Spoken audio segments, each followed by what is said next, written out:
Hello guys, good morning, welcome to my vlog. So paalis na naman ako kasi nga Father's Day. Punta kami sa isang restaurant, Lisa's Restaurant at kakain. Invited po kami dito sa isang family. Ayan. So dumaan ako dito banda ng Matina, Aplaya. At shortcut ito papunta doon sa isang lugar. Ito kasing Lisa's Restaurant guys is matagal na ito, legendary restaurant na to at maraming tao. Isa siyang seafoods. Disclaimer guys, wala itong bayad sa akin, basta pinakilala ko lang siya kung sino yung gustong pumunta dito sa Davao, at least malaman niyo kung saan kayo pupunta. Ito siya is nandiyan lang yan sa dating Times Beach sa Davao. So ayan, dumaan na kami dito sa Central Park para mas mabilis ang lakad.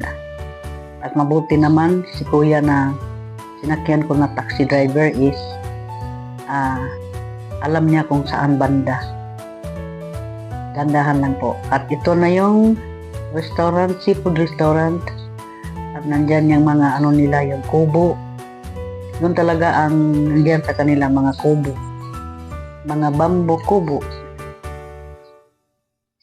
At pagkatapos nandyan kami sa isang mall. At nanonood kami ng sine. Inside Out Part 2. Manood kayo guys. Disclaimer again, wala akong bayad yan. Ayan, naghihintay kami sa aming kasamahan. Welcome to my vlog guys. Ayan po, ito yung pinapakita ko na sa inyo na sa labas ng Garden by the Bay.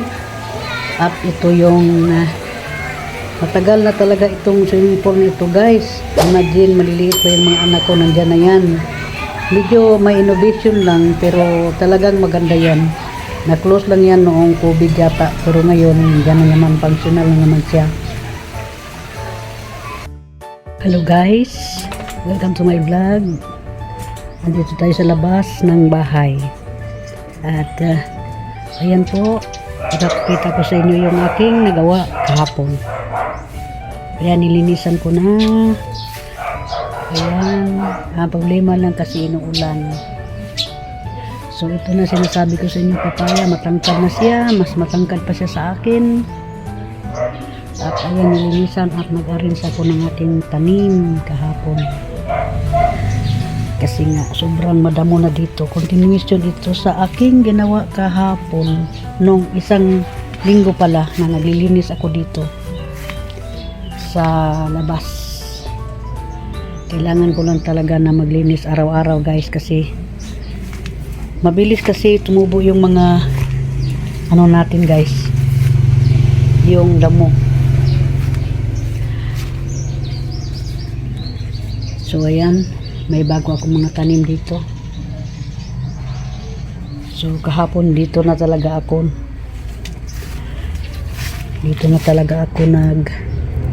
nag-focus. Ayan ang aking giant na